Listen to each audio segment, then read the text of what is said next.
Official YouTube channel کو subscribe کریں اور بیل آئیکن کلک کریں۔ نحمده ونصلي ونسلم على سيدنا ومولانا محمد رسوله النبي الأمين المكين الحليم الكريم الرؤوف الرحيم أما بعد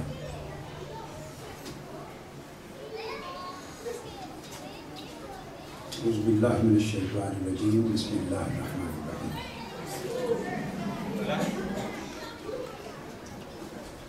ويستجيب الذين آمنوا وعملوا الصالحات ويزيدهم صدق الله مولانا العظيم۔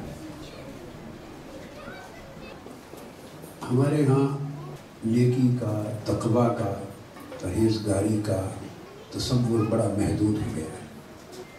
ہم صرف حقوق اللہ کی ادائیگی کو، جس میں نماز، روزہ، حج، زکوٰۃ، عبادات، تسبیح، استغفار، نوافل، دین کا یہ جو حصہ ہے، اس کی ادائیگی کو ہم کل دین سمجھتے ہیں، اس کی ادائیگی کو کل دین سمجھتے ہیں، جبکہ واقعہ یہ نہیں ہے۔ اسلامک سوسائٹی اور دینی اجتماعیت، ریلیجیس کمیونٹی اور اسلامک سوسائٹی، اس کی ابتدا حضور نبی اکرم صلی اللہ علیہ وسلم نے عبادات کے نظام سے نہیں کی، اخوت کے نظام سے کی۔ حضور نبی اکرم صلی اللہ علیہ وسلم ہجرت فرما کے مدینہ تشریف لائے، آپ نے ایک اسلامک سوسائٹی قائم کی، یہ بنیاد رکھی۔ آپ آزاد تھے، فری تھے، ایک سوسائٹی تشکیل دینی تھی آپ کو۔ اب چاہیے تو یہ تھا کہ مدینہ طیبہ آنے کے بعد جو ہمارا تصور ہے دین کا، ہمارا محدود، لمیٹڈ، آنے کے بعد سب سے پہلے مسجد بناتے۔ بات یہی سمجھ میں آتی ہے نا، ابتدا کس سے کرتے؟ مسجد سے کرتے۔ حضور علیہ السلام نے ہجرت مدینہ کے بعد اپنی جو اجتماعی امور انجام دیے، ان کی بگننگ مسجد تعمیر کرنے سے نہیں کی، ان کی ابتدا کی سارے صحابہ جو مکہ معظمہ سے آئے تھے، مہاجرین، اور جو مدینہ میں رہنے والے تھے، انصار، 2-3 نشستوں میں، گھروں میں ان کو بٹھا کر ان ساروں کو آپس میں بھائی بھائی بنایا، ان کے درمیان اخوت، بردرہڈ کا رشتہ، فرینڈشپ اینڈ بردرہڈ کا رشتہ قائم کیا۔ تو سوسائٹی کی ابتدا، اسلامک سوسائٹی کی ابتدا مسلمانوں کو آپس میں محبت، دوستی اور بھائی چارے پر استوار کی سوسائٹی۔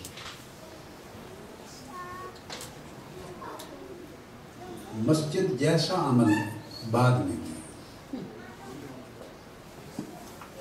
مسجد جیسا انتہائی اہم عمل بھی بعد میں کیا۔ اس کو مواخات کہتے ہیں، پیکٹ آف بردرہڈ۔ ہر ایک کو، آنے والے کو، جو مہاجر تھا اور ایک انصاری کو، جو وہاں کے لوکلز تھے، ایک ایک کو اٹھایا اور ان کو آپس میں جوڑ کر کہا کہ تم دونوں بھائی ہو۔ آنے والے بے سر و سامان آئے تھے، سب کچھ وہاں چھوڑ کے آئے تھے۔ جو لوکلز تھے ان کے پاس زراعت تھی،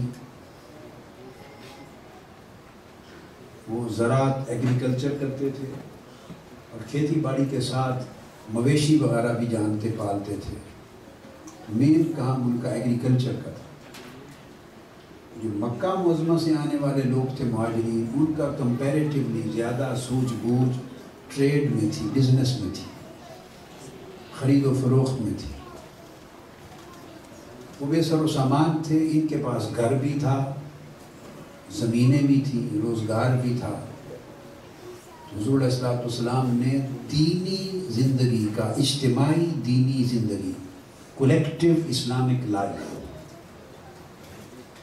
اس کی ابتدا پہلی اینٹ، فاؤنڈیشنل سٹون جو رکھا تو وہ ان کو بھائی بھائی بنا دیا۔ یہ پہلی اینٹ ہے جو حضور علیہ الصلوۃ والسلام نے رکھی۔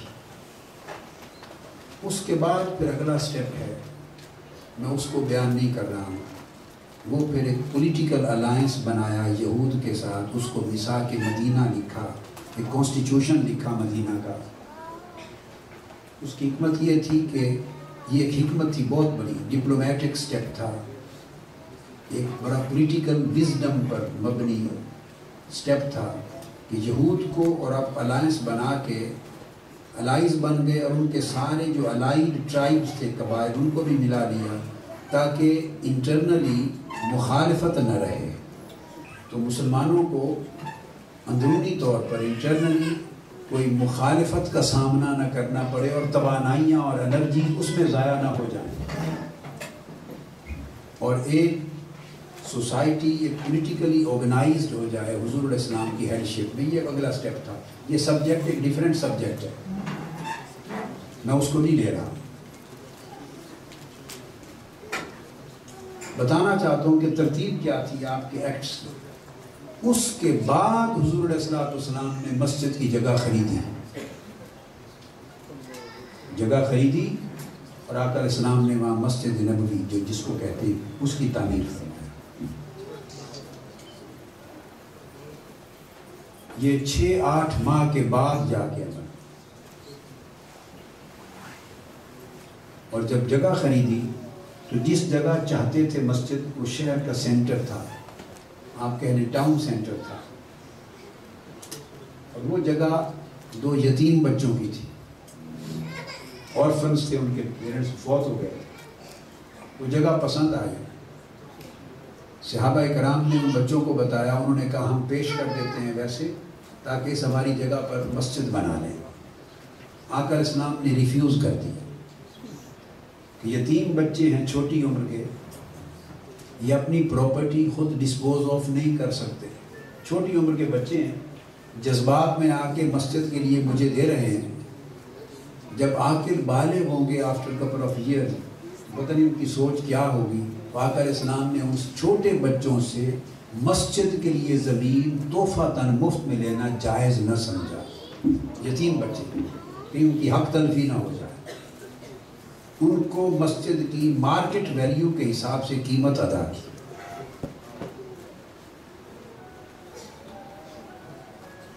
مارکیٹ ویلیو کے اعتبار سے قیمت دی، پھر مسجد بنائی۔ جو بات میں کہنا چاہ رہا ہوں، یہ تو سٹیپس ہیں، کہ وہ یہ کہ اسلامک سوسائٹی کی ابتدا آقا علیہ السلام نے اخوت اور بردرہڈ کے رشتے کے ساتھ کی، مسلمانوں کو آپس میں جوڑ کے بھائی بھائی کر دیا۔ پھر اتنا اثر ہوا کہ لوگوں نے اپنے بزنس شیئر کر لیے، انہوں نے ان کو زمینیں دے دیں، انہوں نے اپنا جو سکل تھا بزنس کا، ٹریڈ کا، اس سکل کے مطابق ان کی ہیلپ کی، انہوں نے ایگریکلچر میں ان کی ہیلپ کی، بزنس جوائنٹ ہو گئے، ریسورسز کامن ہو گئے ان کے۔ حتیٰ کہ ایک صحابی تھے انصار میں سے، ان کی 2 بیویاں تھیں، اور ایک بیوی سے بہت پیار تھا، بڑی محبت تھی، جس سے زیادہ محبت تھی، انہوں نے کہا اپنے مہاجر بھائی کو کہ میں اس کو ڈیورس کرتا ہوں تاکہ عدت کے بعد آپ اس سے شادی کریں۔ یہاں تک انہوں نے کہا نہیں، قبول نہیں کیا یہ پروپوزل۔ اس حد تک وہ بردرہڈ کا رشتہ قائم کیا کہ وہ اپنے اتنی قربانیوں تک چلے گئے۔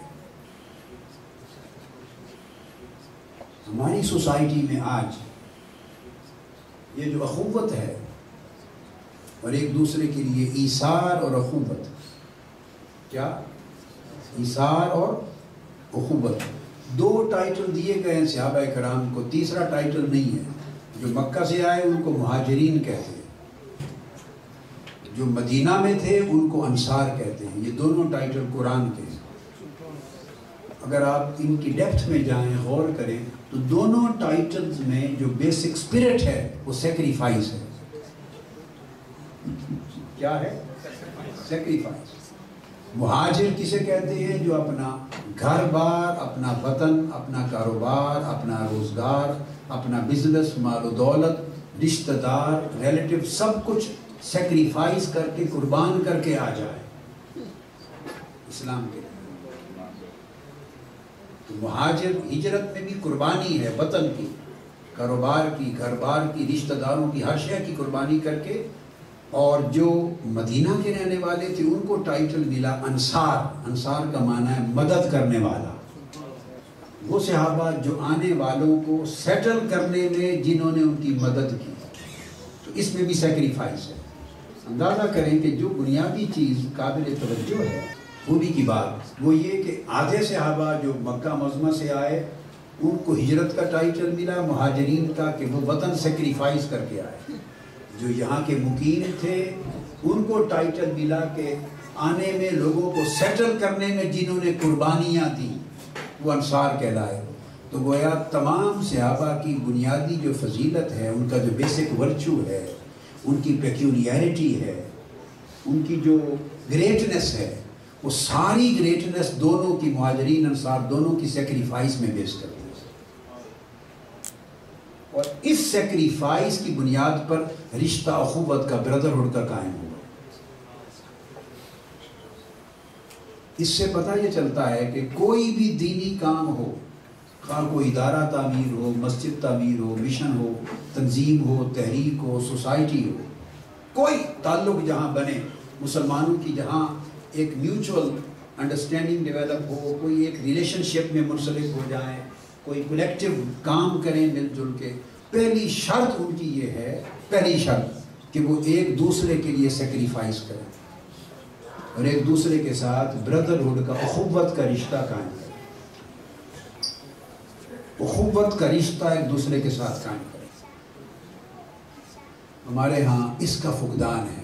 ہم مسجدیں بناتے ہیں، خرچ بھی کرتے ہیں، پیسہ بھی خرچ کرتے ہیں، نمازیں بھی پڑھتے ہیں، اللہ کے گھر کو بھی آباد کرتے ہیں، سارا کچھ کرتے ہیں، نیکیاں، عبادات کرتے ہیں، مگر آپس میں جو مل کے چند لوگ کام کرنے والے، ان کے درمیان بھی اگر باہمی محبت کا فقدان نظر آئے تو ان کا سارا عمل سمجھیں آگ کا ایندھن ہے، کسی قابل نہیں ہے۔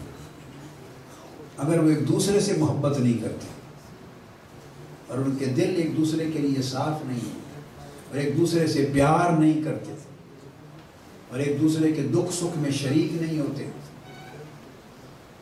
اور دست و بازو نہیں بنتے، تو باقی چیزیں سب رسمی کاروائیاں ہو جاتی ہیں، حضور علیہ السلام کی سنت کے خلاف ہو جاتا ہے۔ یہ عمل آقا علیہ السلام کی سنت کے بولیے خلاف ہو جاتا ہے۔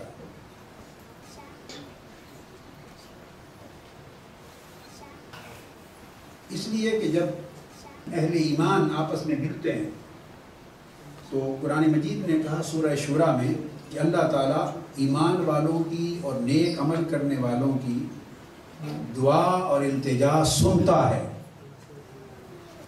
اور اپنے فضل سے انہیں جو مانگا ہے اس سے بھی زیادہ دے دیتا ہے۔ ایمان والوں، نیک عمل کرنے والوں کی التجا اور دعا سنتا ہے اور جو مانگتے ہیں اس سے بھی زیادہ دے دیتا ہے۔ اس آیت کی کہ ان کی دعا سنتا ہے، اولیاء نے اور صوفیاء نے اور عرفاء نے، اللہ والوں نے، اس آیت کی تفسیر میں حضرت مشیخ ابو طالب مکی، یہ کتاب جو جس سے میں مختصر سی نصیحت دے رہا ہوں، یہ اس کا نام ہے قوت القلوب، یہ حضرت امام ابو طالب المکی ان کی کتاب ہے۔ امام ابو طالب محمد بن عطیہ الحارثی المکی، جلیل القدر اولیاء اور اکابر ائمہ صوفیاء میں سے۔ تو اولیاء اور صوفیاء نے اس آیت کی تفسیر میں بتایا کہ وہ جو اللہ تعالیٰ سنتا ہے اور جو مانگتے ہیں اس سے بھی زیادہ دے دیتا ہے، وہ فرماتے ہیں کون سی دعا سنتا ہے؟ کیا کون سی دعا سنتا ہے؟ وہ بیان کرتے ہیں وہ دعا جو دوسروں کے لیے کرتے ہیں، وہ دعا یقیناً سنتا ہے، اور نہ صرف سنتا ہے بلکہ جو مانگتے ہیں اس سے بھی زیادہ دیتا ہے. یستجیب، سنتا اور زیادہ دیتا ہے. وَيَزِيد، یستجیب و یزید، سنتا ہے اور زیادہ دیتا ہے. کون سی دعا؟ وہ فرماتے ہیں جو دوسرے مسلمان بھائیوں کے لیے کرتے ہیں اور دوسری مسلمان بہنوں کے لیے کرتے ہیں. میری بات آپ کی سمجھ میں آئی؟ اب آپ چاہتی ہیں کہ ہماری دعا قبول نہیں ہوتی، ہماری دعا قبول ہو. آپ مجھ سے پوچھیں گی نا کہ ہماری دعا کر کر کے مر جاتے، تھک جاتے ہیں، عمریں گزر جاتی ہیں، دعا ہماری دعا قبول نہیں ہوتی. کیسے دعا قبول ہو؟ کیسے؟ آپ نے بھی کہا کہ دعا کرتے ہیں قبول نہیں ہوتی، کیسے قبول ہو؟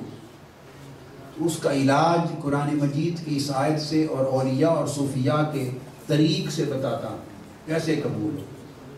قبول ہونے کا طریقہ یہ ہے، اگر چاہتے ہیں جو آپ کی حاجت ہے اور ایک دوسرے بھائی کی بھی حاجت ہوگی، اپنے بھائی سے محبت کریں اور اس کی حاجت معلوم کریں. وہ کس مشکل میں مبتلا ہے، اس کو روزگار نہیں ہے، اسے اولاد نہیں ہے، اس پر مقدمہ ہے، امیگریشن نہیں ملا، اس کو وسائل کم ہیں، بچوں سے تانگ ہے، پریشانی ہے. تو دوست اور بھائی وہ ہوتا ہے جسے دوسرے بھائی کی مشکلات کا علم ہو. ہمارا کنسپٹ ویسٹ کا پرائیویسی بیسڈ کنسپٹ ہے. ہمیں پتہ ہی نہیں کہ دوسرے بھائی کو کیا مشکل ہے. جسے دوسرے بھائی کی مشکل کا ہی پتہ نہیں، وہ شخص مومن ہی نہیں بنا، مومن ہی نہیں ہے. تو دعا کیسے قبول ہوگی؟ کہ آپ نماز کے بعد اس کے لیے دعا کریں، باری تعالیٰ میرے اس بھائی کی مشکل آسان کر دے، اس کو ویزا دے دے، اس کو اولاد دے دے، اس کی بیماری دور کر، اس کو شفا دے دے. آپ دوسری بہن کی اولاد، دوسری کسی اور سہیلی کے لیے دعا کریں. مسز رانا دعا کرے، باری تعالیٰ مسز کمال اطہر پہ اللہ کرم کر دے، مسز کمال اطہر پہ اللہ اپنی رحمت کر، اس کے درجے بلند کر، اس کو نیک کر، اس کے بچوں کی خیر، اس کی فلاں خیر، اس کی فلاں. اور مسز جو کمال اطہر وہ دعا اٹھا رہی ہے، وہ کہہ رہی باری تعالیٰ میری بہن مسز رانا پہ کرم کر، اس پہ رحمت مروا، اس پر لطف کر، اس پر اس کی دعا قبول کر. ایک دوسرے کے لیے دعا کرو. آپ کی دعا اس کے حق میں سن لے گا، اس کی آپ کے لیے سن لے گا. ہم کیا کرتے ہیں؟ دعا میں بھی خود غرضی کرتے ہیں، اور خود غرضی ایک ایسا عمل ہے جو اللہ کو پسند نہیں.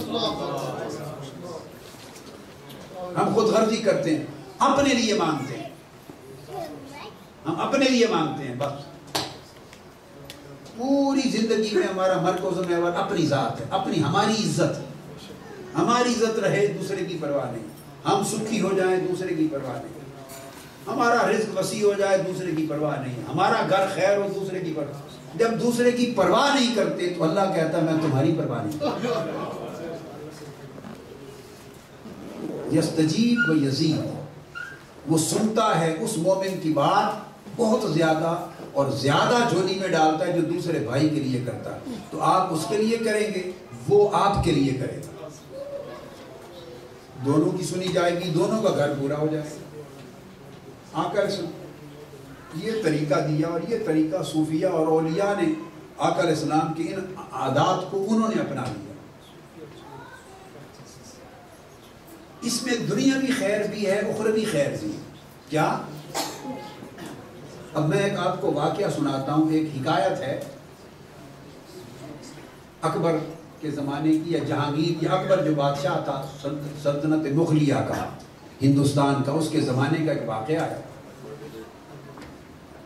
لطیفہ بھی ہے، حکایت بھی ہے، اور بڑی نصیحت بھی ہے. اس کے ساتھ دو نمائندے تھے، وہ فیضی جس کو ملا دو پیازہ وغیرہ بھی کہتے ہیں، ایک پر کے ساتھ تھا فیضی، اور دوسرا اس کے ساتھ نمائندہ تھا، عالم تھا، ابو الفضل. ایک ابو الفضل تھا، دوسرا فیضی تھا. دو اس کے ایڈوائزر تھے، علماء، اسکالر تھے. اس نے کہا ایک دن ان دونوں کو، ابو الفضل کو اور فیضی کو، دونوں علماء کو کہا، بھائی what is difference between علماء and صوفیاء? I don't understand. علماء اور صوفیاء میں کیا فرق ہے؟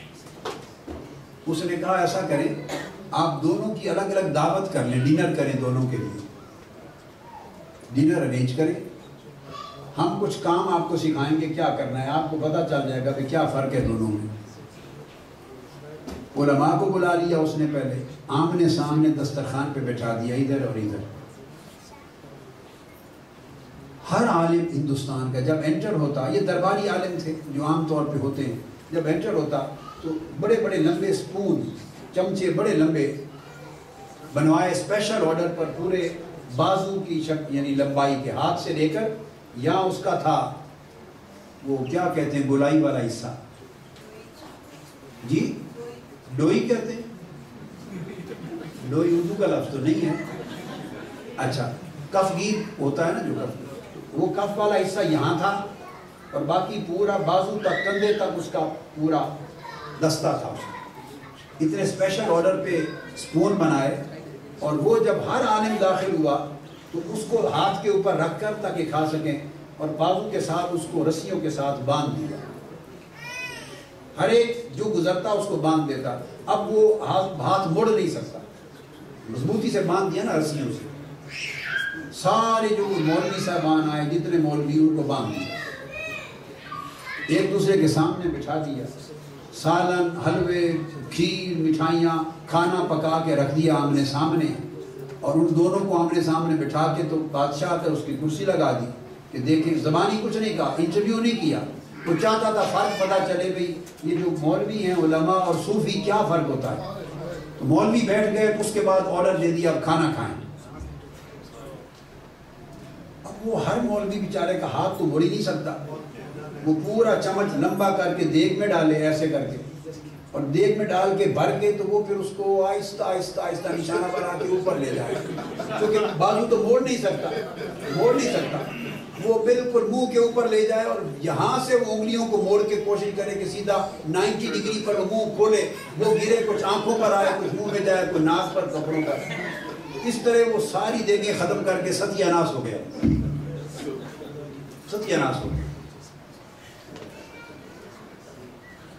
وہ تو ہو گیا بیچاروں کی بری حالت ہوئی، چلے گئے۔ اکبر نے، بادشاہ نے کہا ان کو، ابوالفضل فیضی نے، تم نے یہ کیا دکھایا مجھے؟ What is happening over there؟ اس سے میں کیا اندازہ کروں، کیونکہ ان کو تم نے باندھ دیا، اب ان کا کیا فالٹ ہے؟ They are not at fault، وہ کیا کریں؟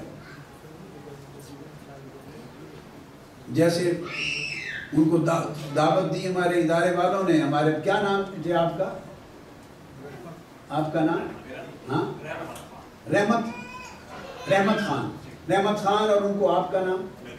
ندیم علی۔ ان کو دعوت دے دی بھی آ کے پڑھیں، اور باندھ دیے، ان کو کلام بھیج دیے سارے، اب وہ کیا کریں؟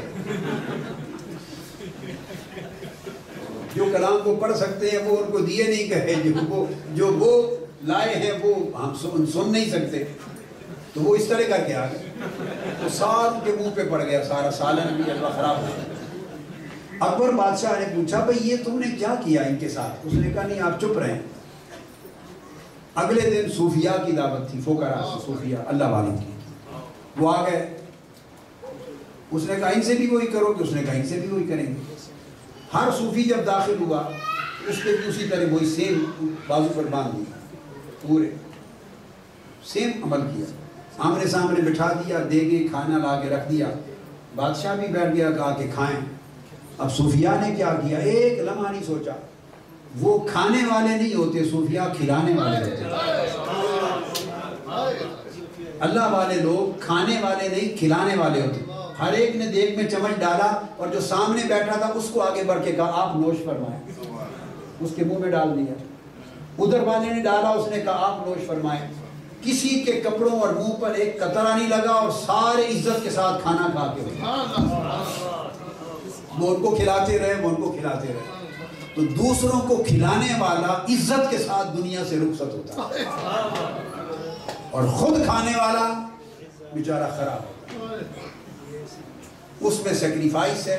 تو صوفی لوگ، اللہ والے لوگ، ان کی نشو و نما ہی ایثار اور سیکریفائس کے ساتھ ہوتی ہے، ان کی نشو و نما بھی ایثار اور سیکریفائس کے ساتھ ہوتی ہے۔ اللہ اس سے خوش ہوتا ہے.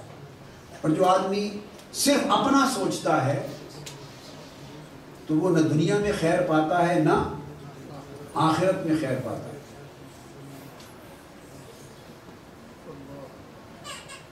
اب یہ جو ہمارے یہ دونوں ساتھی کلام پڑھنے کے لیے آئے نہایت شاندار کلام پڑھتے ہیں، مگر جب انہوں نے کلام پڑھے تو میں بھانپ گیا ان کا کوئی قصور نہیں ہے.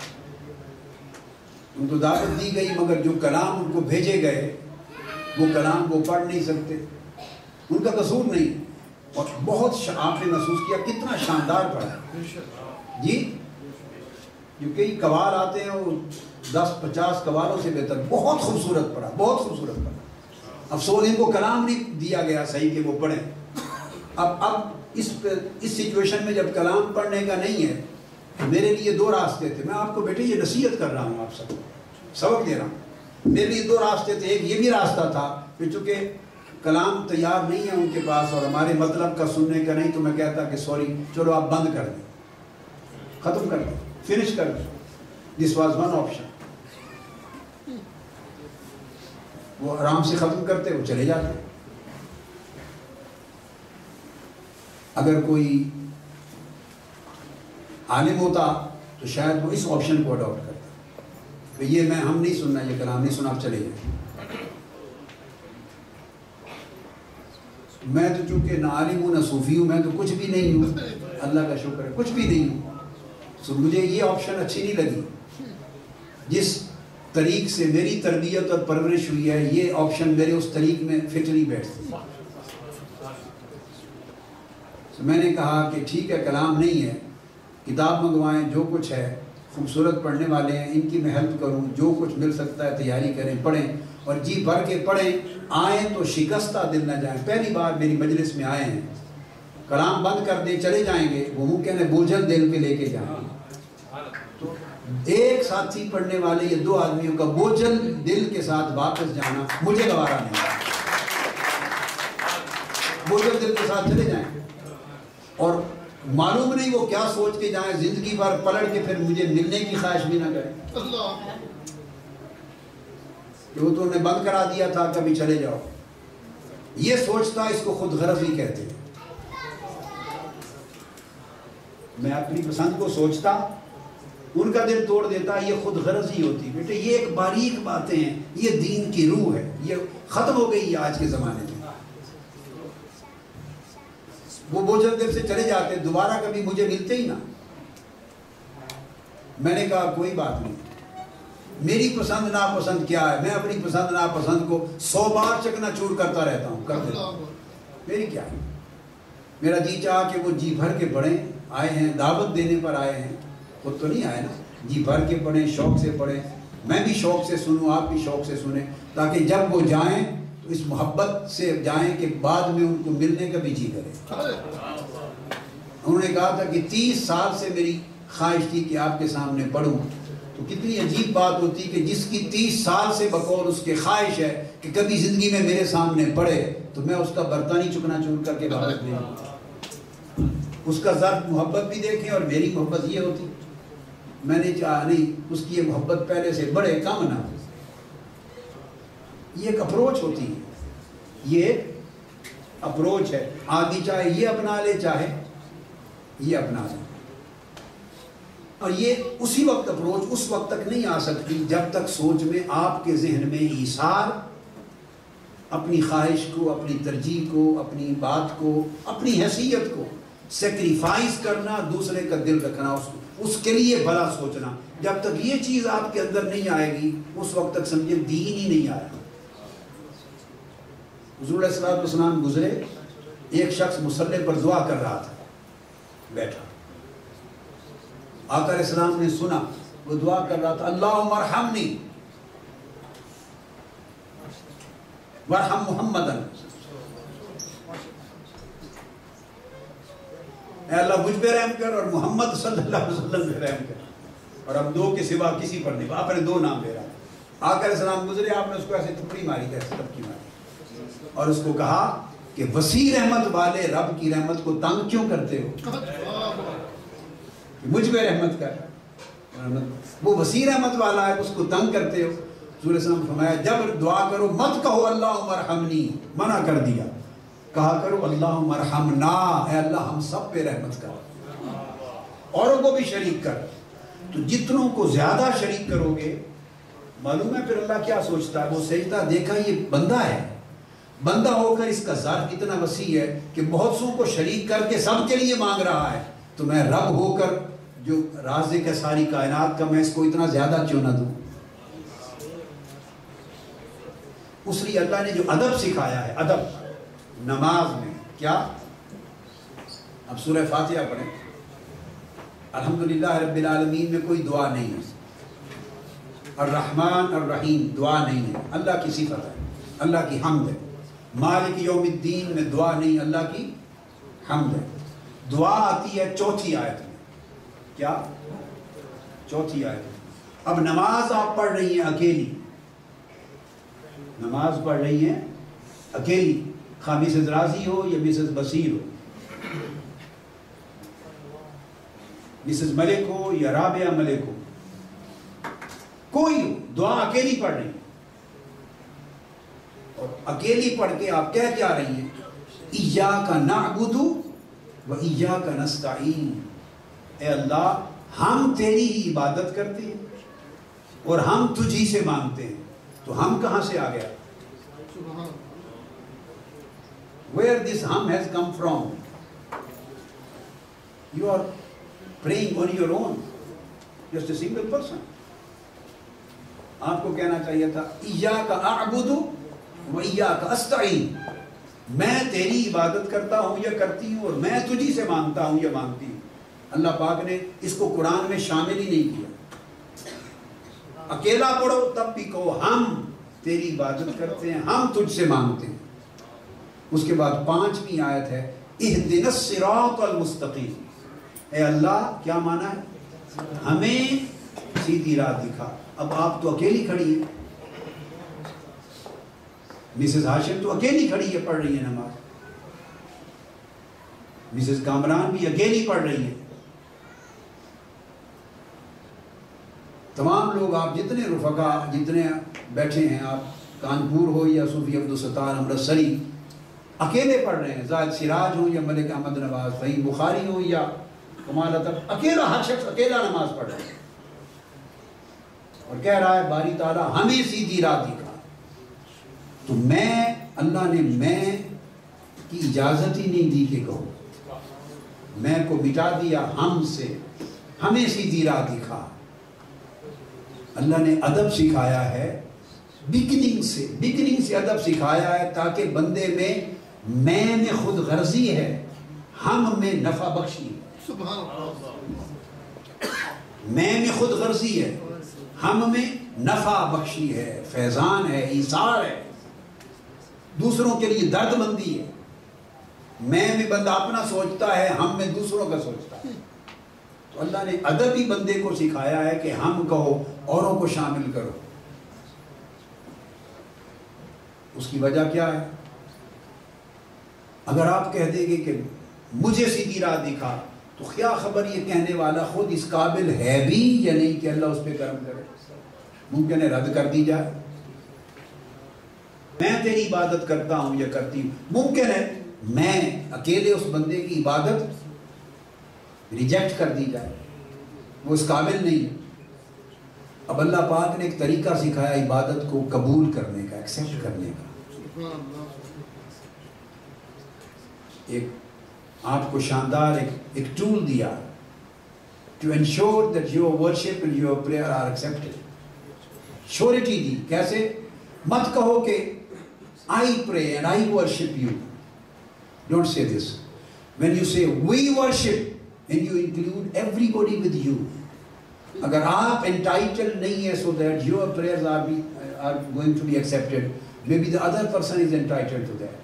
Maybe the other person deserves more than you. جب ساروں کو شامل کر لیں گے، کوئی تو اللہ کو قبول ہوگا نا، محبوب ہوگا۔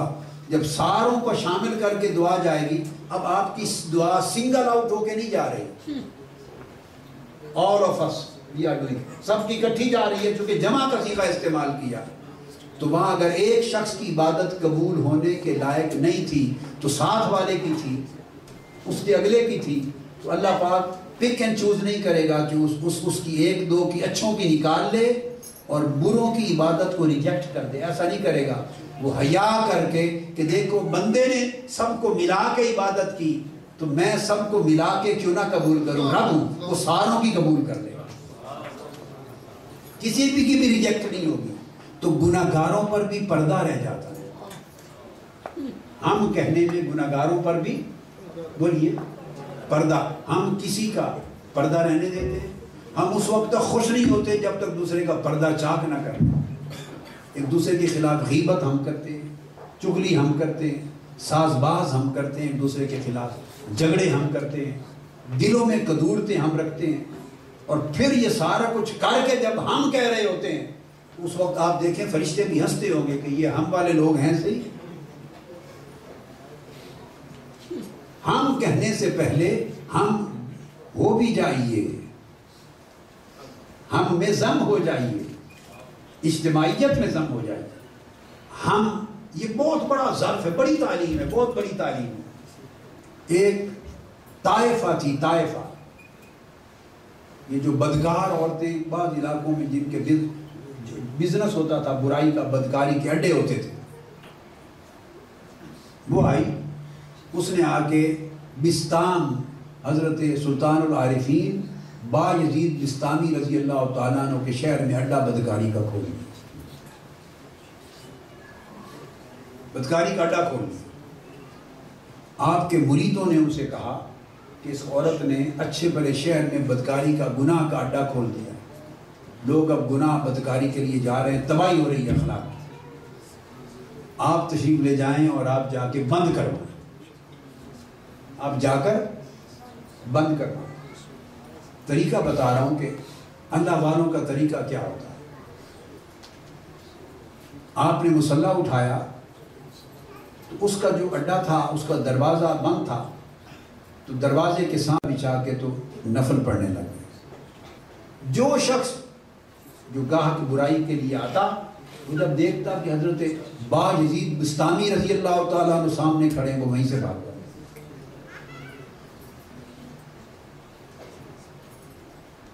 اور یہ بھی ہے کہ سارا وقت نہیں کچھ نفل پڑے، اس کے بعد بیٹھ گئے دروازے پر۔ اب یہ خیال نہیں کیا کہ آنے والا کیا کہے گا کہ یہ تو بدکار عورت کا اڈا ہے، حضرت بایزید بستامی اس کے دروازے پر بیٹھے۔ جو آتا دیکھتا حضرت بایزید بستامی کو بھاگ جاتا، کبھی نفل پڑھ رہے ہیں، کبھی بیٹھے ہیں، کبھی تسبیح پڑھ رہے ہیں، کبھی ویسے بیٹھے ہیں۔ دور سے دروازے پہ نگاہ پڑتی تو حضرت بایزید بستامی وہیں سے مڑ جاتا۔ سارا دن گزر گیا، شام ہو گئی، کوئی شخص جرأت نہیں کی کسی کو آنے کی، بھاگ گئے۔ شام کے وقت اس خاتون نے جو بدکار عورت تھی اس نے دروازہ کھولا، جب باہر نکلی اس نے دیکھا حضرت بایزید بستامی مصلی بچھا کے بیٹھے۔ یہ نام تو سنا ہے نا، حضرت بایزید بستامی رضی اللہ، سنا ہے نا، مصلی بچھا کے بیٹھے۔ اس نے کہا کہ بابا جی آپ لوگوں کا رزق بند کرنے کے لیے آئے، آپ اللہ والے ہیں، ولی اللہ ہیں، حضرت بایزید بستامی کو پہچانا، آپ کا کیا یہ درجہ ہے کہ لوگوں کا رزق بند کر دیں؟ آپ نے فرمایا بیٹا میں بیٹے رزق بند کرنے تو نہیں آیا۔ کیوں کیا ہو گیا؟ اس نے کہا سارا دن آپ یہاں بیٹھے رہے دروازے پر تو میرے گاہک مڑ گئے سارے، کوئی شخص نہیں آیا اندر۔ فرمایا کوئی بات نہیں بیٹے، اندر چلتا، اندر چلے، اندر وہ لے گئی، بیٹھ گئے۔ فرمایا دن کی کتنی انکم ہوتی ہے تمہاری؟ اس نے کہا دن میں اتنی انکم ہوتی ہے، ایوریج انکم میری اتنی ہے، آج تو میرا اچھا دن تھا، چھٹی کا دن تھا، میری انکم زیادہ ہونی تھی، کل کتنی ہونی تھی؟ میکسیمم اتنی ہونی تھی۔ آپ نے جیب سے پیسے نکالے اس کو دے دیے، سارا دن جو تمہاری کمائی ہونی تھی بیٹے یہ مجھ سے لے لو، تمہارا رزق نہیں، میں نقصان پہنچانے آیا، سارے پیسے دے دیے۔ پیسے دے کے پوچھا بیٹے یہ بتاؤ کہ جب لوگ تمہیں پیسے دے دیتے ہیں پھر وہ کیا کرتے ہیں؟ اس نے کہا جو ان کا جی چاہتا ہے کرتے۔ اس نے کہا تو میں نے سارے دن کے پیسے دے دیے، تو کیا مجھے بھی اجازت ہے جو میرا جی چاہے میں کر سکتا ہوں؟ اس نے کہا کیوں نہیں کر سکتے، جو جی چاہے کریں، آپ نے سارے دن کے پیسے دے دیے۔ فرمانے لگے بیٹے غسل کر لو. اس نے غسل کر لیا. وضو کر لو. وضو کر لیا. نئے کپڑے جو پہلے کبھی نہیں پہنے وہ پہنو. نئے کپڑے پہنا لیے, غسل کروا لیا, وضو کروا لیا. جب آ گئی نئے کپڑے پہن کے سج دج کے ایک مصلی بچھا دیا. فرمایا بیٹے اس پہ کھڑے ہو جاؤ اور 2 نفل نماز پڑھو. اس نے 2 نفل پڑھے. جب وہ سجدے میں گئی تو خود بھی سجدے میں گر گئے اور عرض کیا باری تعالیٰ یہاں تک پہنچانا میرا کام تھا, یہاں تک پہنچانا میرا کام تھا, آگے پہنچانا تیرا کام. وہ نفل 2 پڑھ کے اٹھی, سلام پھیرا, گر کے آپ کے قدموں پر طائب ہو گئی اور توبہ کرنے کے بعد وہ عورت اپنے وقت کی ولی اللہ بنی. ولی اللہ بنی.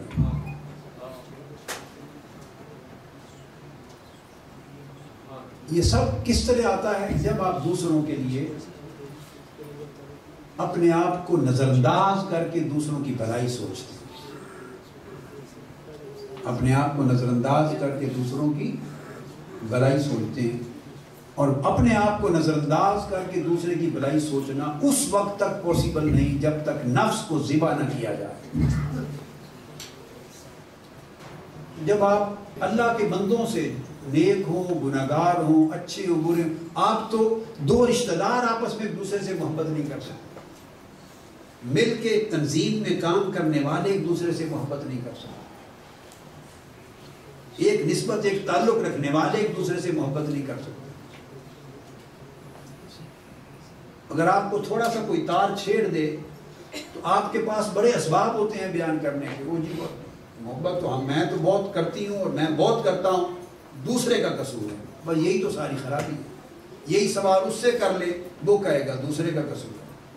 اس کا فیصلہ تو قیامت کے دن جا کے ہوگا. اس کا فیصلہ تو اولیاء اللہ اور صوفیاء نے کہا جب جو دوست ہوں, 2 بھائی ہوں, 2 بہنیں ہوں, اللہ کے لیے جب 2 دوستی بنے, آپ سب کا رشتہ کس کے لیے ہے؟ بولیے کس کے لیے؟ آپ آپس میں ایک رشتے میں جڑے ہیں, کس کے لیے جڑے ہیں؟ اونچا بولیے اللہ. پھر اونچا بولیے, اپنے دل سے آواز نکالیے, للہ کہیں, الحب فی اللہ, اونچی آواز سے دل سے کہیں. آپس میں کس طرح؟ اللہ کے لیے جڑے ہیں. اولیاء صوفیاء کی تعلیم یہ ہے کہ اگر 2 اللہ کے لیے دوست بنے, بھائی بنے, اور ان کا دوستی آپس میں ٹوٹ جائے, رشتہ بریک اپ ہو جائے, ٹوٹ جائے, تو بزرگ فرماتے تھے اولیاء اللہ کہ وہ دونوں کی وجہ سے نہیں ٹوٹتا, اس کا سبب کوئی ایک بنتا ہے. اس کا سبب کوئی ایک کی وجہ سے رشتہ ٹوٹتا ہے. اور وہ ایک کون ہوتا ہے؟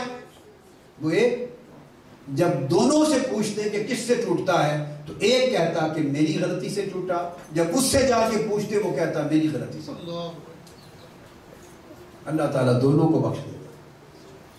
اب ہے آج کل یہ حال, رشتہ ٹوٹ جائے, الگ ہو جائیں, ہے کوئی کہے کہ میں قصوروار ہوں, اس کے پاس بیٹھ جائیں تو آپ کو 40 صفحے کی داستان اس کے قصوروں کی سنا دے گا, اور سنا دے گی 40 صفحے کا پورا مضمون سنا دے گا. تو اللہ کے لیے دوستی اور تعلق قائم کرنے والے کبھی دوسرے کو قصوروار نہیں بناتے. خود قصور اپنے ذمے بھلے ہو یا نہ ہو, اپنے ذمے قصور لیتے ہیں, اور جو اپنے ذمے قصور لیتے ہیں اللہ پاک ان کو بلندی عطا کرتا ہے. اللہ تعالیٰ ان کو بلندی عطا کرتا ہے, ان کے مقام کو اللہ تعالیٰ بلند کرتا ہے. شیطان کے جو چیلے ہیں, شیطان گروہ ہیں, کچھ لوگ اس بات پہ مقرر ہیں شیاطین میں سے, کچھ شیطان مقرر ہیں. اور یاد رکھ لیں شیطانوں کو نیکی کرنے والے پر اتنا حسد اور تکلیف نہیں ہوتی. نیکی کرنے والے پہ اتنا حسد اور تکلیف نہیں جتنی اللہ کے لیے ایک دوسرے سے محبت کرنے والوں پر حسد ہوتا ہے. شیطان جل جاتا کہ یہ آپس میں مخلص ہیں, ایک دوسرے سے محبت کرتے ہیں. اور اللہ کے لیے محبت کرتے ہیں، شیطان اس پہ جل اٹھتا ہے. کیوں کہ جتنا درجہ اللہ کے لیے ایک دوسرے سے سچی محبت کرنے اور دل سے ایک دوسرے کے لیے نفرت اور غصہ اور غیبت اور چغلی اور ایک دوسرے کے لیے جو میل کچیل دل سے نکال دینے اور دل کو صاف کر کے اللہ کے لیے محبت کرنے سے جتنا درجہ بلند ہوتا ہے، ساری رات مصلی پہ کھڑے ہو کے عبادت کرنے اور عمر بھر روزے رکھنے سے اتنا درجہ بلند نہیں ہوتا جتنا اللہ کے بندوں کے ساتھ اللہ کے لیے صدق کے دل صفائے قلب سے محبت کرنے کے ساتھ. حدیث پاک میں آتا ہے ایک شخص گھر سے نکلتا ہے، گھر سے، اور اس کسی دوست سے ملنے جاتا ہے دوسرے گاؤں میں، دوسرے علاقے میں. برمپٹن سے نکلتا ہے مسیساگا آتا ہے، مسیساگا سے نکلتا ہے ٹورانٹو جاتا ہے، دوسرے سے ملنے جاتا ہے. راستے میں ایک فرشتہ ملتا ہے اس کو، حدیث سے صحیح ہے. پوچھتا ہے کہ کدھر جا رہے؟ اس نے کہا میں ایک دوست سے ملنے جا رہا ہوں. فرشتہ اس سے پوچھتا ہے کہ اس سے کوئی کام ہے؟ کہتا ہے کام کوئی نہیں. وہ پوچھتا ہے اس سے کوئی کاروبار ہے؟ کاروبار نہیں ہے. کوئی لین دین ہے؟ کوئی ٹرانزیکشن ہے؟ بزنس ہے؟ اس نے کہا لین دین ٹرانزیکشن بھی نہیں ہے. تو کیوں جا رہے اس سے ملنے؟ وہ کہتا ہے صرف اللہ کے لیے ملنے جا رہا ہوں. ممکن ہے وہ بیمار ہو، اللہ کے لیے اس کو پوچھنے جا رہا ہوں، اس سے ملنے جا رہا ہوں، بس بغیر کسی طمع غرض اور لالچ کے اللہ کے لیے ملنے جا رہا ہوں. تو میں اس سے اللہ کے لیے محبت کرتا ہوں. تو فرشتہ کہتا ہے کہ گواہ ہو جاؤ، میں فرشتہ ہوں، مجھے اللہ رب العزت نے بھیجا ہے تمہیں خوشخبری دینے کے لیے کہ اس بندے سے تم چونکہ اللہ کے لیے محبت کرتے ہو، اللہ نے پیغام بھیجا ہے کہ میں اس بندے کی محبت کی وجہ سے میں تم سے محبت کرتا ہوں. اللہ محبت کرتا ہے. وجبت علیہ محبتی للمتحابین فیہ والمتزاورین فیہ والمتجالسین فیہ والمتبادلین فیہ. اللہ پاک فرماتے ہیں کہ جو لوگ میری وجہ سے ایک دوسرے سے محبت کرتے ہیں، ایک دوسرے پر خرچ کرتے ہیں، ایک دوسرے سے ملنے جاتے ہیں، جب ملنے جاتے ہیں، ایک دوسرے کے ساتھ بیٹھتے ہیں، میں ان کے ساتھ محبت کرنا اپنے اوپر لازم اور واجب کر دیتا ہوں. اور قیامت کے دن ان کو نور کے ممبروں پر بٹھایا جائے گا، ان کے چہروں سے نور نکل رہا ہوگا. انبیاء اور اولیاء شہداء کہیں گے باری تعالیٰ یہ کون لوگ ہیں؟ نہ یہ نبی ہیں نہ شہید ہیں، ان کے کپڑے نور کے ہیں، چہرے نور کے ہیں، نور کے ممبروں پر ہیں، اتنی شان کے ساتھ بیٹھے ہیں، یہ کون لوگ ہیں؟ تو اللہ پاک فرمائیں گے یہ وہ لوگ ہیں جو صرف نہ رشتے کی وجہ سے، نہ کاروبار کی وجہ سے، نہ دنیاوی طمع اور لالچ کی وجہ سے، صرف میری وجہ سے یہ ایک دوسرے کے ساتھ محبت کرتے تھے. بس اس کا صلہ یہ دیا ہے کہ آج میں نے نور کے ٹیلوں پر اس جگہ بٹھایا ہے جہاں انبیاء اور شہداء اور اولیاء بیٹھے. دل کو ایک دوسرے کے لیے صاف کرنا، غیبت، چغلی، نفرت، اور ہم پاؤں پر پانی بھی نہیں پڑنے دیتے. خاص طور پہ ہم جو پاکستانی لوگ ہیں نا، پاکستان، انڈیا، بنگلہ دیش، اس خطے کو تو اللہ نے بڑی برکت دی ہے. غیبت کی برکت، چغلی کی برکت، نفرت کی برکت، سازش کی برکت. ہر بندہ سیاستدان ہے، دل میں میل کچیل، اور جب پوچھو تو وہ کہے گا نہیں، اتنی بات میٹھے طریقے سے کرے گا جی نہیں، وہ سارا قصور ہی اس کا ہے، اس کی وجہ سے سب اس دوسرے پر ڈالے گا. اس سے جا سے پوچھو وہ سارا اس پہ ڈال دے گا. یہ کون دوسرے پر قصور ڈالتا ہے؟ ایک کتا ہے ہمارے من کے اندر، اس کتے کا نام نفس ہے. نفس ہے، کتا ہے، وہ انسان کا دھیان دوسری طرف کرواتا ہے. اگر اس نفس کتے کو مار دیا جائے، نکال دیا جائے اندر سے، تو بندہ سارے گناہ اپنے اوپر لے لیتا. تو ارشاد فرمایا گیا کہ یہ جو دوستی ہے، جو اللہ کے لیے دوستی ہوتی ہے، یہ قیمتی جوہر ہے، موتی ہے، ڈائمنڈ ہے، ایک ہیرا ہے. اس کو بڑی آفتوں کا سامنا ہوتا ہے. چور پڑتے ہیں ہیرے پر، قیمتی چیز پر چور پڑتے ہیں. اس کو بچانے کے لیے فرمایا 3 چیزوں سے بچاؤ. یہ جو اخوت اور دوستی ہے، 3 طریقوں سے بچاؤ، حفاظت کرو. ایک تواضع کے ساتھ، یعنی نیچا بن جاؤ دوسرے کے سامنے، دوستی بچ جاتی ہے. دو ہو نا، دو، ایک تواضع میں چلا جائے، دوسرے. اگر آپ 3 طریقے پاسبل ہیں، سنیے، 3 میں سے 2 طریقوں پر چلیں تو دوستی اللہ کے لیے دوستی نہیں بچتی، تیسرے طریقے سے بچتی ہے. ایک یہ ہے 2 دوست ہیں اللہ کے لیے.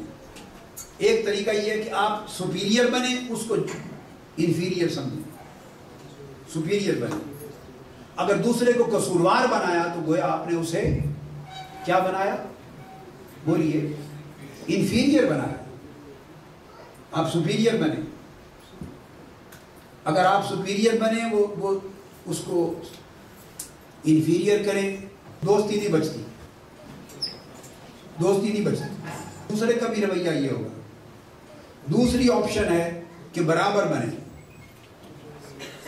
جب برابر ہو کے چلیں تو اس کو شرک کہتے ہیں، شراکت ہے. شرک سے بھی دوستی نہیں چلتی، برابری سے بھی دوستی نہیں چلتی. اولیاء صوفیاء نے کہا کس سے رشتہ برقرار رہتا ہے؟ آپ نیچے ہو جائیں، دوسرے کو اونچا مان لیں. جب آپ بھی کہیں گے نیچا، میں نیچا، وہ بھی کہے گا میں نیچا، تو دونوں نیچے بنتے رہیں گے، دوستی نہیں جائے گی. یہ طریقہ ہے تعلق کو قائم رکھنے کا، جس کو ہم کرنے کو تیار بولیے نہیں. ایک طریقہ. اور صوفیاء کہتے اتنا نیچے بنے دوسرا بشک آپ کے اوپر ہی چڑھ جائے. ہم الٹا یہی سوچتے ہیں، ہم کہتے ہیں اچھا جی اتنا نیچے ہو جائیں کہ دوسرا اوپر ہی چڑھ جائے، لتاڑ دے آپ کو. یہ ذہنوں میں سوال تھا. وہ شرط یہ کہ اتنا نیچے بنے کہ دوسرا لتاڑ دے. اگر یہ گوارا ہو تو وہ رشتہ نبھتا. وہ رشتہ مت سمجھیں گے کسی پر احسان کر رہے ہیں. اس دوستی جو اللہ کے لیے کی ہے اسے آخرت میں اپنی بخشش کروا رہے ہیں، آخرت میں اپنا درجہ بلند کر رہے ہیں، اللہ کی محبت لے رہے ہیں. ایک طریقہ. اب دوسرا اصول غصہ پی جانے سے دوستی بچتی ہے. کیا 100 واقعات ایسے ہوں گے جس پر غصہ آئے گا، تو غصہ دوسرے کی غلطی پر ہی آتا ہے نا. بولیے، اگر دوسرا آپ کے ساتھ بھلائی کرے تو صوفی صاحب تب بھی غصہ آتا ہے. کانپور الخیبری الحیدری، اگر دوسرا آدمی آپ سے زیادتی کرے تو تب ہی غصہ آتا ہے نا. یا اگر دوسرا آپ سے نیکی کرے، بھلائی کرے، تب غصہ آتا ہے. تو غصہ تو آتا ہی تب ہے جب دوسرا بولیے زیادتی کرے. تو اولیاء صوفیاء نے کہا کہ رشتے کو بچانے کے لیے دوسرا طریقہ غصہ پی جانا. مطلب کیا ہوا؟ دوسرا زیادتی کرے اور اس کے بعد آپ کو غصہ آئے، آپ غصے کو پی جائیں، وہ بچ جائے گا. بچا کیوں رہے ہیں؟ یہ سارے جتن کیوں کر رہے ہیں؟ کیونکہ اس کا صلہ جو آخرت میں ملنا ہے، اس کا صلہ جو آخرت میں ملنا ہے، اللہ نے معاف کر دینا ہے، اللہ نے بخشش کر دینا ہے. کہ یہ میری وجہ سے لوگوں سے دوستی کرتا تھا، محبت کرتا تھا اور غصہ پی جاتا تھا اور نیچے ہو جاتا تھا، معاف کر دو، اس کا حساب و کتاب بھی نہ لو. اور فرماتے ہیں اتنا غصہ پی جاؤ اس کے لیے کہ خواہ تم پہ ظلم بھی کر دے.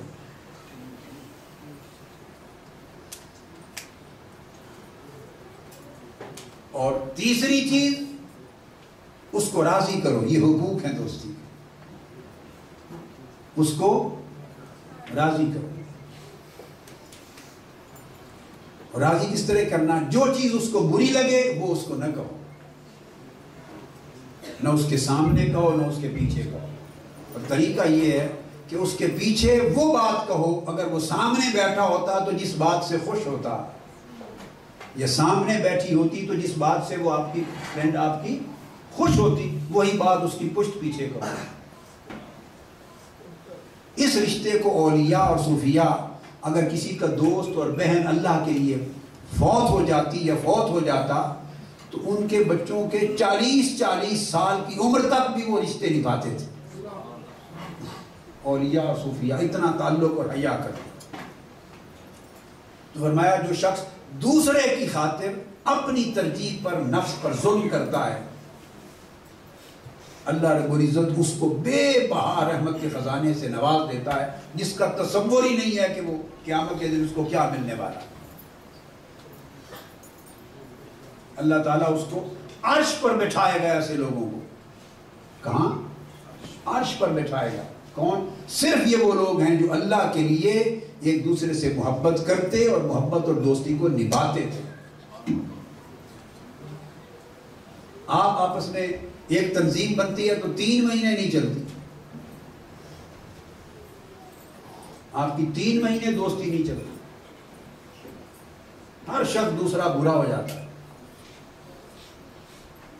اکٹھا کام کرتے ہیں ہمارے پاکستانی لوگ، انڈیا کے، بنگلہ دیش کے، یہ مسلمان لوگ تھوڑا کام مل کے چلتے ہیں، تھوڑے عرصے میں چند مہینوں کے اندر دشمنی بدل جاتی ہے، اس لیے کہ ہمیں نہ دوستی اللہ کے لیے قائم کرتے ہیں اور نہ اللہ کے لیے اس دوستی کی قدر و قیمت ہماری سمجھ میں۔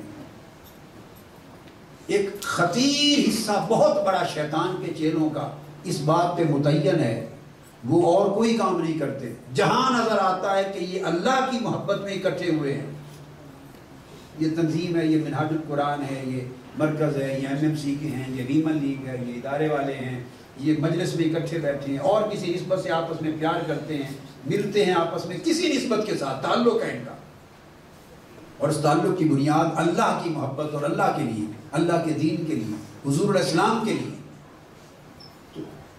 ان شیاطین کا کام یہ ہے ان میں پھوٹ ڈالنا، ان میں پھوٹ ڈالنا، اور جب وہ رشتے کو توڑ کر واپس جاتے ہیں تو اصل جو شیطان ہے بڑا، وہ اٹھ کر استقبال کر کے اس کا ماتھا چومتا ہے، اس شیطان کا جو یہ کام کر کے آیا۔ تو شیطانوں میں اتنی خوشی منائی جاتی ہے کہ میں نے رشتے کو توڑ دیا، 2 بھائیوں میں دشمنی پیدا کر کے آیا ہوں، نفرت پیدا کر کے آیا۔ اندازہ کریں جس پر شیطان اتنا خوش ہوتا ہے، اس دوستی کو برقرار رکھنے پر شیطان کو تکلیف کتنی ہوگی اور آخرت میں اس شخص کے لیے راحت کتنی ہوگی۔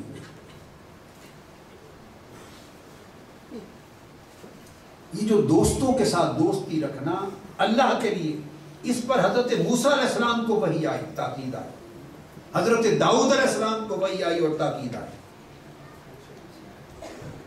حضرت داؤد علیہ السلام کو اللہ پاک نے فرمایا، اے داؤد علیہ السلام کیا بات ہے تم اکیلے اکیلے پھرتے ہو؟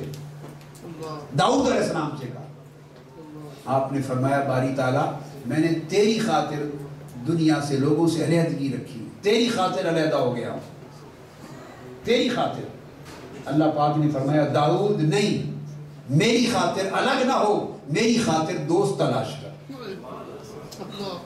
میری خاطر دوست تلاش کر۔ اس لیے کہ اگر آپ میں جو نیکی ہے، جو دوست میری خاطر بنائے گا، وہ نیکی ان کو منتقل ہوگی، نیکی ان کو منتقل ہوگی۔ حضرت موسیٰ علیہ السلام کو اللہ پاک نے وہی فرمایا اپنے لیے بھائی اور دوست تلاش کر۔ موسیٰ علیہ السلام سے کہا اپنے لیے بھائی اور دوست تلاش کر۔ صاف ظاہر ہے جو انبیاء کو حکم دیا تو وہ دنیا داری کے لیے دوست نہیں تھے، نیکی کے لیے، تقوی کے لیے، اللہ کے لیے، آخرت کے لیے دوست تھے۔ حضرت ابراہیم بن ادم رضی اللہ تعالیٰ عنہ سفر پہ جا رہے تھے، ایک شخص نے کہا کہ مجھے اپنے سفر میں اپنا ساتھی بنا لیں، سفر میں اپنا ساتھی بنا لیں۔ تو آپ نے فرمایا کہ سفر میں ساتھی اس شرط پہ بناتا ہوں کہ جو میں کہوں گا وہ آپ کو پورا کرنا ہوگا۔ حضرت سلطان ابراہیم ابن ادھم رضی، جو میں کہوں گا پورا کروں۔ انہوں نے کہا شرط مان لی، شرط جو آپ کہیں گے میں مانوں گا۔ چل پڑے۔ حضرت ابراہیم بن ادھم رضی اللہ تعالیٰ عنہ نے اس کا جو بیگ تھا، اپنا تو بیگ تھا ہی صحیح گٹھڑا، اس کا بھی اٹھا لیا، ایک کندھے پہ اپنا بیگ رکھ لیا، ایک پہ اس کا بیگ رکھ لیا، چل پڑے۔ اس نے کہا یہ کیا، میں اپنا بیگ خود اٹھاؤں گا۔ فرمایا تم سے پہلے وعدہ لے چکا ہوں،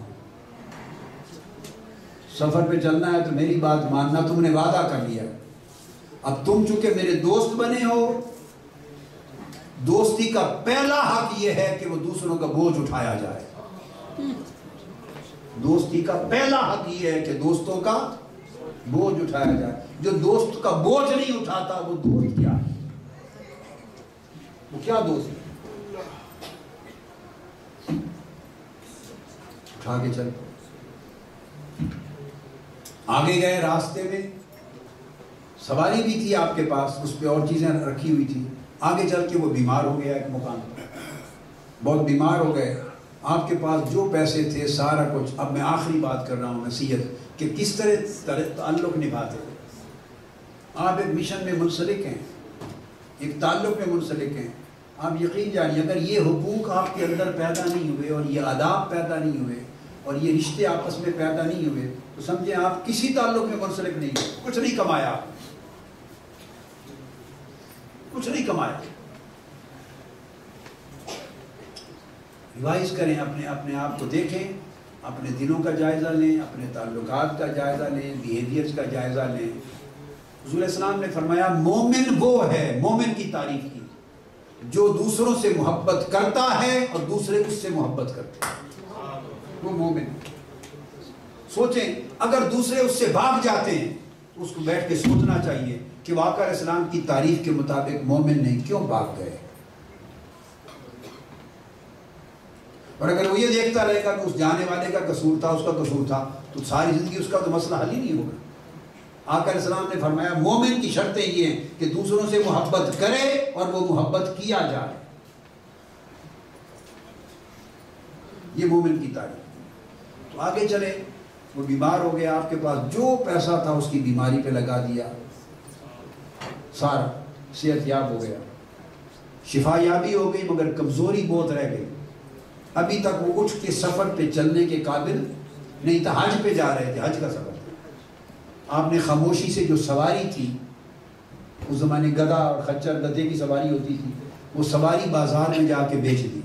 جو پیسے آئے اس سے گوشت خرید کے لے آئے، اس کو یخنی بنا دی، اس کو گوشت دیتے رہے، کھانا کھلاتے رہے، دودھ لے آئے، دودھ پلاتے رہے.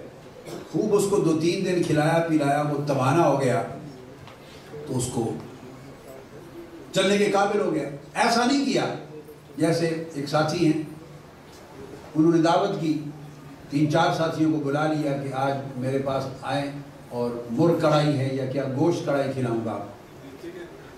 چکن کڑھائی کے لیے اس کے ساتھی آ گئے. جب وہ پہنچ گئے کھانے کے لیے تو اس نے دال کڑھائی رکھ دیا کے سامنے. وہ جو 3-4 اس کے دوست آئے تھے اللہ کے لیے دوست بنے ہوئے، انہوں نے توبہ کی کہ آج کے بعد اس کے کھانے پر نہیں. تو میں بتا رہا تھا کہ وہ سارا اپنی سواری بیچ کر اس کو کھلا پلا کے توانا کر دیا، توانا ہو گئے.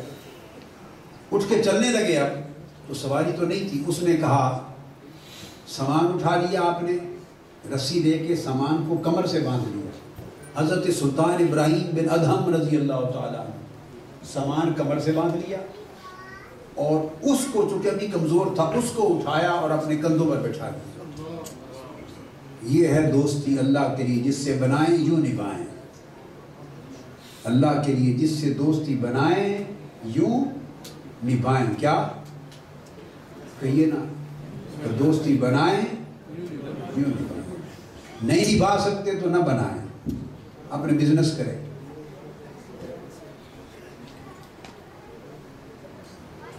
کندھوں پر بٹھا لیا. اس نے کہا کہ سواری کہاں گئی، آپ مجھے کیوں اٹھا رہے ہیں؟ تو فرمانے لگے وہ بس سواری پاس نہیں ہے، وہ کہیں چلی گئی. اس کو یہ بھی نہیں بتایا اور لے لیں ابھی اور انشاءاللہ کہیں سے، یہ بھی نہیں بتایا کہ میں پیسے بھی آپ کے علاج پہ سارے خرچ کر چکا ہوں اور اپنی سواری بھی بیچ کر آپ کی خوراک پہ خرچ کر چکا ہوں. ساری ایثار کر کے اس کو یہ بھی نہیں بتایا کہ سواری کہاں گئی کہاں نہیں گئی. اس کو کندھے پر بٹھا کے لے کے حج پہ پہنچے. اسے کندھے پر بٹھا کر حج پر پہنچے. خدا کا شکر ہے کہ سلطان ابراہیم بن ادہم میسیساگا کے رہنے والے نہیں تھے. MMCC کے ہوتے تو پھر اللہ ہی مالک ہوتا.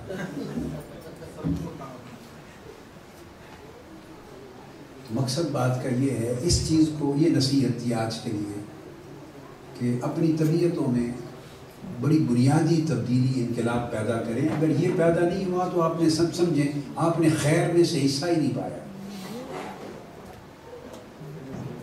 ایسا نہ سوچیں کوئی ساتھی اگر ناراض ہو جائے کبھی نہ سوچیں کہ وہ ناراض ہو کے چلا گیا ٹھیک ہے جی، نہ، مومن کا کام یہ نہیں۔ اس کے بعد جا کے پوچھیں کیوں نہیں آیا۔ آقا علیہ السلام کی مجلس میں ایک یہودی بچہ آ کے بیٹھتا تھا، یہودی بچہ، اور آپ کے جوڑے اٹھاتا تھا، جوڑے، بخاری شریف میں، مسلم میں حدیث ہے، آپ کے جوڑے اٹھاتا۔ اب آپ اندازہ کریں سب صحابہ کو بھی پتا تھا کہ یہودی لڑکا ہے، تو وہ کئیوں نے ابتداءً منع تو کیا ہوگا نا کہ یہ یہودی ہو کر جوڑے اٹھائے، ہم کیوں نہ اٹھائیں؟ ڈیفینیٹلی آقا علیہ السلام نے کہا ہوگا نہیں بھائی یہودی بچہ ہے، اس کو محبت ہوئی ہے میرے جوڑے اٹھانے کی، تم تو اٹھاتے رہتے، اس کا دل نہ توڑو، اٹھانے دو۔ ہر روز آ کے بیٹھتا۔ ایک دن یہ ہوا کہ 2-3 دن گزر گئے، وہ نہیں آیا، ایک دن نہیں آیا، دوسرے دن نہیں آیا۔ آقا علیہ السلام نے پوچھا کہ وہ کیوں نہیں آیا بچہ؟ صحابہ کرام نے عرض کی یا رسول اللہ وہ سخت بیمار ہے، کسی نے معلوم کیا۔ رسول اسلام نے فرمایا چلو اس کے گھر اس کی عیادت کو جائے۔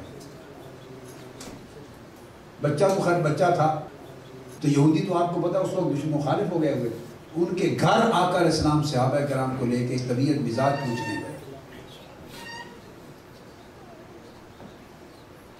ہمارا عالم یہ ہوتا ہے کہ ایک دوسرے سے مسلمان اتنے کٹے ہوئے ہوتے ہیں کہ کسی کو دکھ سکھ ہو جائے تو ہفتہ 10 دن 20 دن خبر ہی نہیں ہوتی کسی کو کہ دکھ سکھ ہو گیا، شفایاب بھی ہو جائے تو اس کے بعد بھی یعنی ایک دوسرے کی خبر ہی نہیں ہوتی۔ تو یہ جو خبر ہی نہ ہونا ایک دوسرے کی، یہ سمجھ لیں یہ مصروفیت رہی ہے، یہ کوئی جواب نہیں، مومن کا جواب نہیں ہے، اللہ کے یہاں قبول نہیں ہوگا۔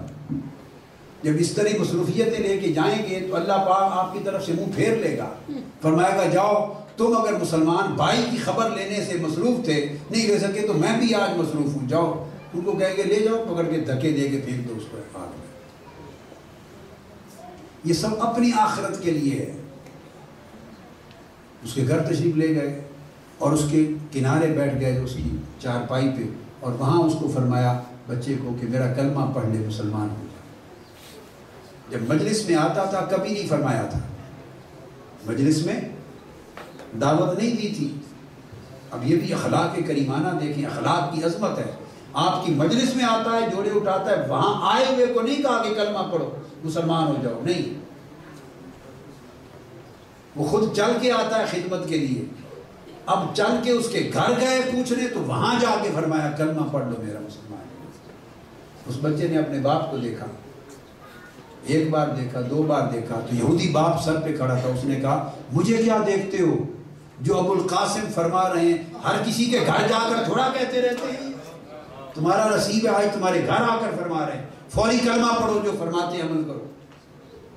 اس نے کلمہ پڑھا، مسلمان ہو گیا۔ آقا علیہ السلام عیادت کے بعد باہر نکلے، تشریف لے آئے، قدم باہر رکھا تو صحابہ کرام کو فرمایا اس اللہ کا شکر ہے جس نے میری وجہ سے اسے دوزخ سے بچا دیا۔ الحمدللہ الذی انقذہ بی من النار، جس نے میری وجہ سے اسے دوزخ سے بچا لیا۔ یہ فرما کے گلی میں چلے، بچے کی روح قفس السری سے پرواز کرتے، چونکہ جوڑے اٹھاتا تھا تو آقا علیہ السلام کے کرم نے گوارا نہیں کیا کہ میرے جوڑے اٹھانے والا لڑکا ہو یہودی کا بیٹا اور دوزخ میں جائے، اس کا صلہ مرنے سے پہلے دے دیا ایمان کی۔ اور آخری بات، ایک قریشی لڑکا آقا علیہ السلام کی مجلس میں آیا، قریشی پاس بیٹھا، اس نے عرض کیا یا رسول اللہ مجھے کوئی نصیحت کیجئے۔ فرمایا بات سنو، کیا چاہتے ہو؟ اس نے کہا میں آپ کے ہر حکم کو مانوں گا مگر بدکاری نہیں چھوڑ سکتا، میں بدکاری کرتا ہوں وہ نہیں چھوڑوں گا، چھوڑ نہیں سکتا۔ آقا علیہ السلام چاہتے اسے تو صحابہ کرام ذرا تپش میں آ گئے، لاہور بنا۔ آقا علیہ السلام کی بارگاہ میں اتنی بڑی جسارت اور جرأت اور گستاخی، جوان قریشی کہتا میں آپ کا ہر حکم مانوں گا سوائے اس کے بدکاری نہیں چھوڑوں گا، گناہ کبیرہ نہیں چھوڑوں گا۔ آقا علیہ السلام نے فرمایا نہیں، چپ کرا دیا۔ اس بچے کو کہا اچھا بیٹے یہ بات ہے، قریب ہو جاؤ۔ اس کو قریب کیا، میرے اور قریب ہو جاؤ، اور قریب ہو جاؤ۔ جس نے بدکاری کا آپ کی مجلس میں کہہ دیا کہ میں نہیں چھوڑ سکتا، حدیث پاک میں آتا ہے اس کو اتنا قریب کیا کہ اس کے گھٹنے آقا علیہ السلام کے مبارک گھٹنوں کو چھونے لگے، اس کے نیز آقا علیہ السلام کے نیز کو چھونے لگے، قریب کر کے اس کے سر پہ ہاتھ رکھا، دست مبارک، اور پوچھا اچھا جو تم ٹھیک ہے تم کہتے ہو میں یہ بدکاری نہیں چھوڑ سکتا، بتاؤ کس سے بدکاری کرنا چاہتے ہو؟ کیا اپنی والدہ سے ارادہ ہے؟ آہستہ سے پوچھا۔ اس نے کہا نہیں یا رسول اللہ، اپنی والدہ سے کون کر سکتا ہے بدکاری؟ پھر فرمایا اچھا اپنی بہن سے ارادہ ہے؟ پوچھا نہیں یا رسول اللہ، بہن سے کون کر سکتا ہے؟ فرمایا اچھا تو تم نے کہا نا نہیں چھوڑ سکتا، بہن سے بھی نہیں، ماں سے بھی نہیں، تو بیٹی سے ارادہ ہے؟ اس نے کہا نہیں بیٹی سے کون کر سکتا ہے۔ 2 4 5 رشتے گنے، پھر بیٹے کس سے ارادہ ہے؟ اس لیے کہ جس سے بھی بدکاری کا ارادہ کرو گے، اگر وہ کسی کی ماں ہے تو تمہاری ماں ہوئی، کسی کی بہن ہے تو تمہاری بہن ہوئی، کسی کی بیٹی ہے تو تمہاری بیٹی ہوئی، کسی کی خالہ ہے تو تمہاری خالہ ہوئی، کسی کی پھوپھو ہے تو تمہاری پھوپھو ہوئی۔ بس یہ کل انسان کے کل رشتے ہیں، کچھ نہ کچھ تو وہ کسی کی ہوگی۔ تو مسلمان کے ساتھ جس کا جو رشتہ ہے وہ تمہارا رشتہ ہوگا۔ اب حدیث پاک میں آتا ہے وہ بچہ رو پڑا، اس نے توبہ کی، اٹھ گیا خاموشی سے سوچتا ہوا۔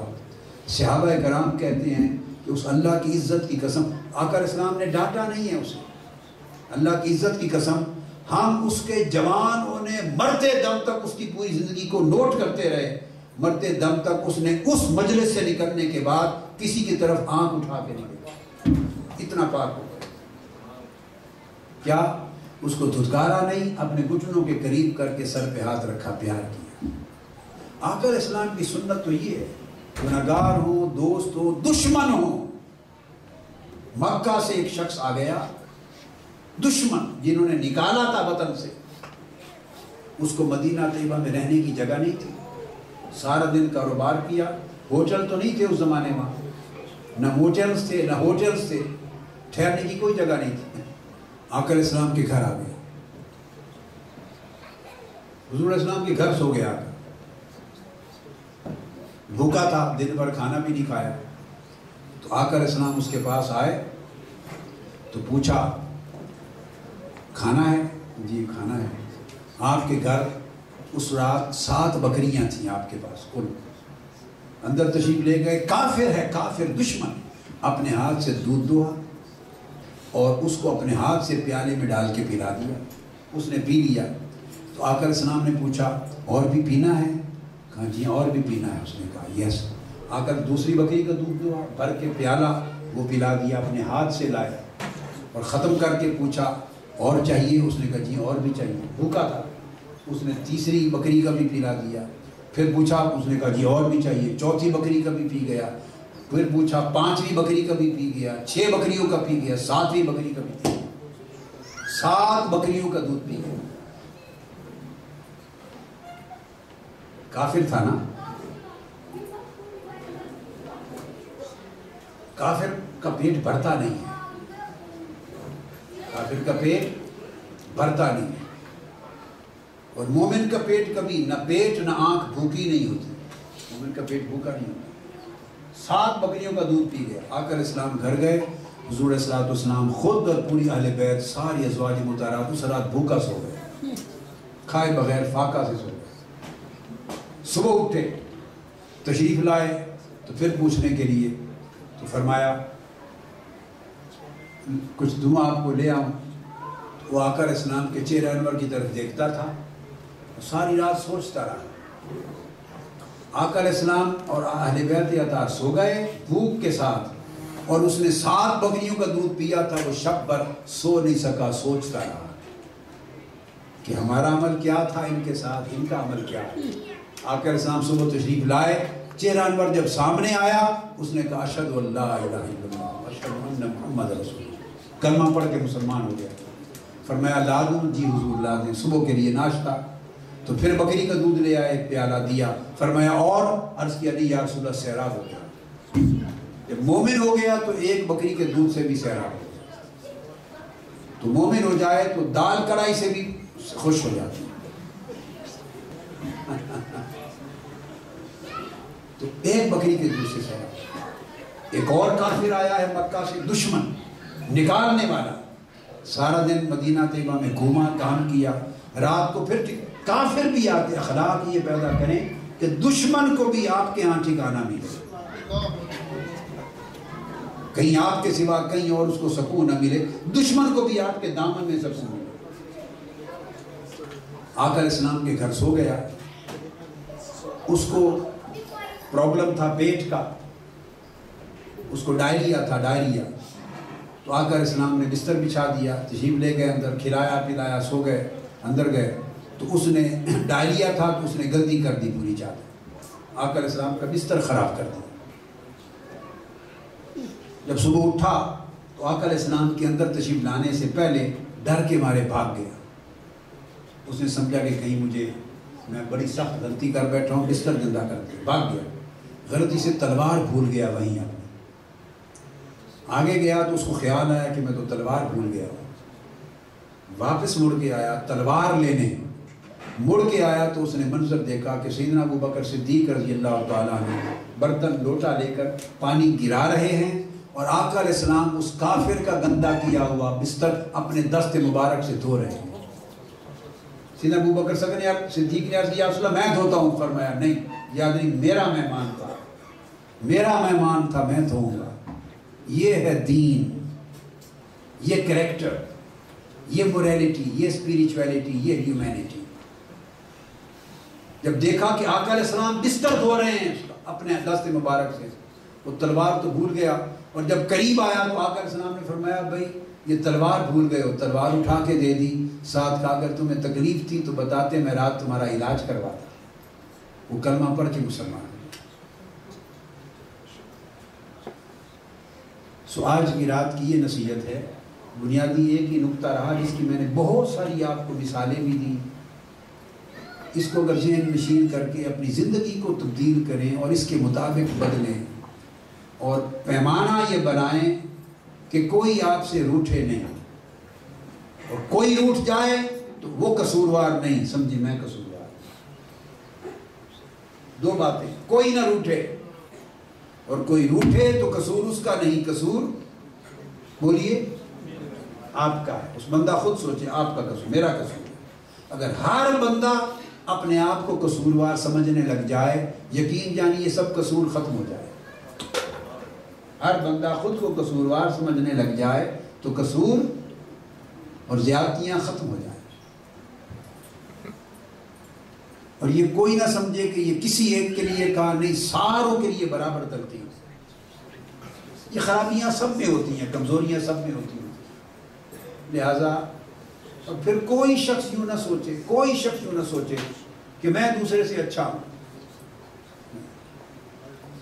ہر شخص سوچے دوسرا کہ وہ مجھ سے اچھا ہے، بس ایک پیمانہ رکھے، دوسرا مجھ سے اچھا ہے۔ اگر یہ پیمانہ رکھیں گے تو کبھی انشاءاللہ رشتے میں دراڑ نہیں آئے گی، ہمیشہ خیر ہوگی۔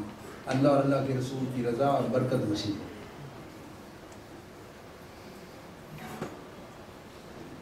ماشاء اللہ پاک اپنا فضل فرمائے، رحمت کرے، اور اٹھ کے آپس میں، جو میں اب کسی کو کچھ نہیں کہتا، سب آپس میں گلے ملیں ذرا، اور چن کے گلے ملیں، چن کے آپ کو سب سمجھ ایک دوسرے کے لیے اٹھیں۔ جو پہل کرے گا دوڑ کے جائے گا، معافی مانگے گا، ایک دوسرے سے گلے ملے گا۔ بھئی قصور کسی نے نہیں کیے، یہ میں نصیحت کر رہا ہوں، سب کو سبق دے رہا ہوں۔ اٹھیں، وہ اجر پائے گا، وہ زیادہ اجر پائے گا، جو پہل کرے گا وہ اجر پائے گا۔ آفیشیل یوٹیوب چینل کو سبسکرائب کریں اور بیل آئیکن کلک کریں۔